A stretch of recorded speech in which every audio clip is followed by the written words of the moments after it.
Hey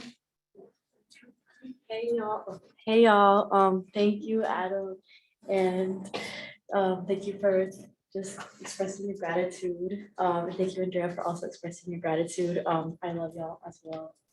But yeah, my name is Catherine Romero. I am a fourth year TYP student majoring in sociology, Latin America, Caribbean, and Latinx studies.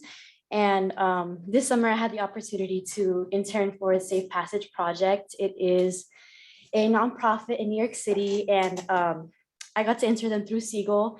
And I'm very grateful for Segal just because Safe Passage Project had been on my radar for I think 2 summers, just because I wanted to learn and I was very eager and curious to just learn more about Central American migration because it's always been very prevalent in my life. So I feel like I reached out to Susie and I reached out to Kyle and expressed this desire, and they immediately found value. They found value and relevancy in the skills that I had within this immigration world that I was very scared and didn't really know how to present because I'm not a lawyer, I'm not in law school. And that's really what Safe Passage Project is made up of. So because I approached Segal with this desire, I was able to communicate with Safe Passage Project and kind of communicate what skills I could offer and what I had to bring to the table. And through this internship, I had the opportunity to interpret for attorneys and clients during meetings. I had the ability, which was my favorite because of my supervisor, she gave me the ability to also research country conditions and kind of understand like what is it and what are the reasons for why immigrants, specifically immigrant youth, are migrating to the US from these countries.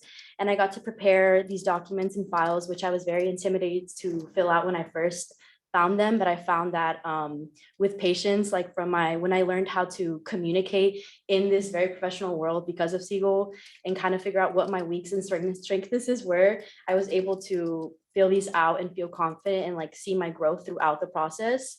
And I was able to most importantly, meet with clients and kind of understand more of like what their experiences were and how the questions they had when seeing these files and when seeing these documents. And I think that those were really important for me in my own personal and academic goals because I am able to understand that I can grow these skills within like institutional and structural, within these institutional worlds and how I can further navigate it. But yes, and I feel like the Segal Fellowship for many reasons it helped me, but overall, I think that it allowed me to gain the skills, like all the skills that I had gained in my own experience from the real world and my own community. And in the classroom, I was able to center it and kind of ground myself in these things, even when I was learning to navigate this new world, and also communicate that with my supervisor, which was really important to me. And I feel a lot more confident and capable of like what I can offer and how I can communicate that with whatever space I enter because I had this initial internship with Segal and because I had my cohort who I was able to communicate, hey, this is how I'm feeling, how can I grow from this? And that is why I am very grateful for Segal, not only for the network it's given me, but also for the cohort and the relationships I've been able to grow from it. And also I'm very grateful for Safe Passage because of my supervisor, Bethany Au, who I was able to work closely with and just, I think, encouraged me beyond just this career world and academic world, but as a person as well.